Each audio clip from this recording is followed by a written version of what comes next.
What's up, everybody? Today I'm going to talk about how to master the launch, how to have an explosive launch, whether you're launching an ebook, a product, a SaaS company, whatever it is.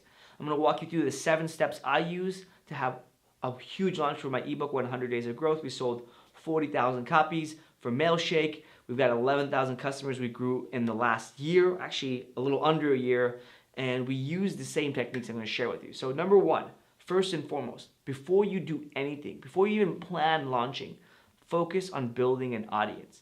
Building an audience is something that takes time. For example, I knew I was going to get into the SaaS world and I was going to build a marketing tool. So I launched my ebook. The ebook was a way for me to build an audience, build credibility, and build an email list before I launched my SaaS company. So it was my pre-launch efforts, or it was my way to build an audience. So before you launch, build an audience. You don't need 10,000, 100,000 people, but you need a few thousand. At least a few thousand people would do something for you who are actively reading your stuff or responding or engaging with your marketing collateral. Number 2, pre-launch. More specifically, pre-sales. So one of the things that have worked really, really well for my launches is that before I'm ready to launch, I put a landing page out there and I get people to buy. I'm like, hey, I'm gonna give you a great deal.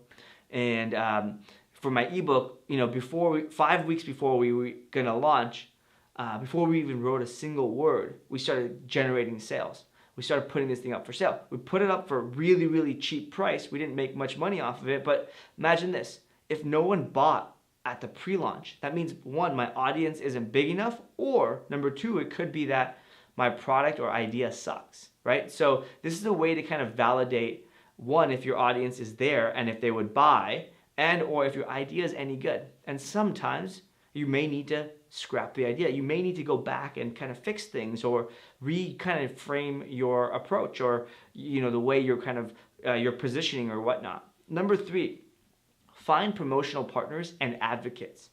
This is the time where let's say you're launching a product soon.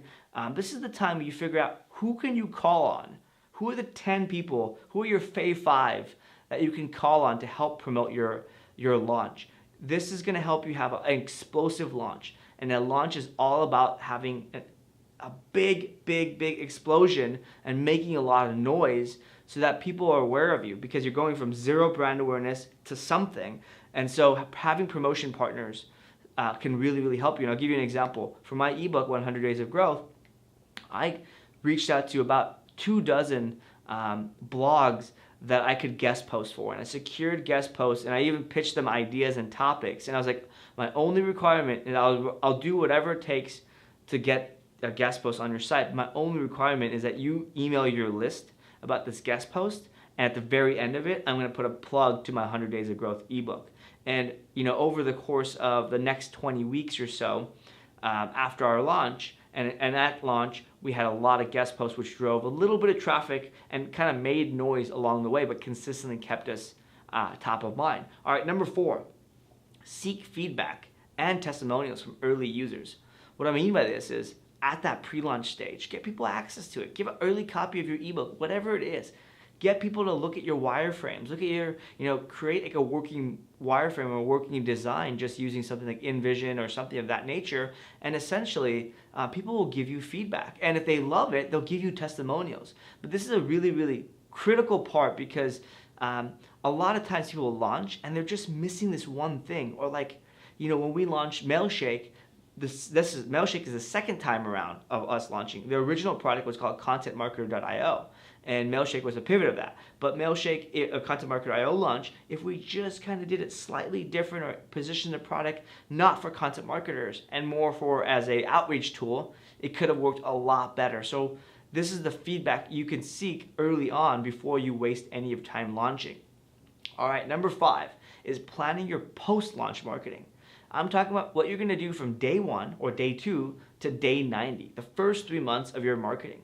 Now, I don't have all the answers for you here, because it's going to depend on your budget. Are you going to do ads? Are you going to nurture your email list? Are you going to continue to kind of do outbound outreach? Whatever it is going to be, figure out what you're going to do, because it's not just important to have a big launch, have a big splash. It's important to be consistently top of mind. My approach was to actually continue to guest post when I launched my ebook. So I had 20 weeks where guest posts went out every week. And again, every single time that guest post went out, I emailed my list and they emailed their list.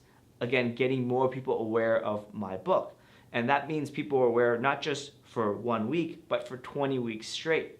And by that time, I had got inbound requests for podcasts, interviews, videos, and many more things. And it gave me time to figure out other channels I can use. But you have to launch with a strategy of what you're going to do the first 3 months before you launch. All right. Number 6, launch week. Launch is not just a day, it's a week. One of my favorite places to launch on is Product Hunt. You can also pre-launch on sites like BetaKit or BetaList.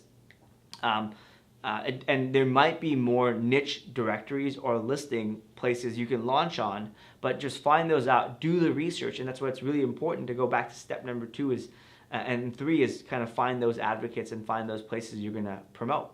So when you launch, you have to launch with 3 to 5 things. So you launch on Product Hunt, you email your list, you launch with a discount. Maybe you get your partners or advocates to also kind of share it on their social media. You need 3 to 5 things to really create a splash. Remember, it's all about creating as big of a wave or making as much noise, kind of putting yourself out there like, hey, I exist, because going from 0 to something is the single hardest part. After that, you gain some traction, it just gets easier and easier, and then you have revenue and customers to help you grow. All right, number 7, the last thing is it's time, once you've launched, it's time to start executing the first 3 months marketing. The things that you said you were gonna do or you planned you're gonna do, it's time to start executing those things. So from day 1, think about week 2, week 3, week 4, week 5, because you need to keep it going. A lot of times people, especially more technical founders or early stage startups, they launch and they're like, oh, nothing happened, right? They get this big wave and then it just flatlines. Well, that's because you're not doing anything afterward. You don't just launch and you have marketing forever. No, that is the one thing you did to market. Now, what's the next thing? What's the next thing? Are you gonna do ads? Are you gonna do emails? Whatever it is. So hopefully that helps. If you have any questions, leave a comment below, and I'm gonna link to a few guest posts and blog posts I wrote around this specific topic. So, all right guys, until next time, take care.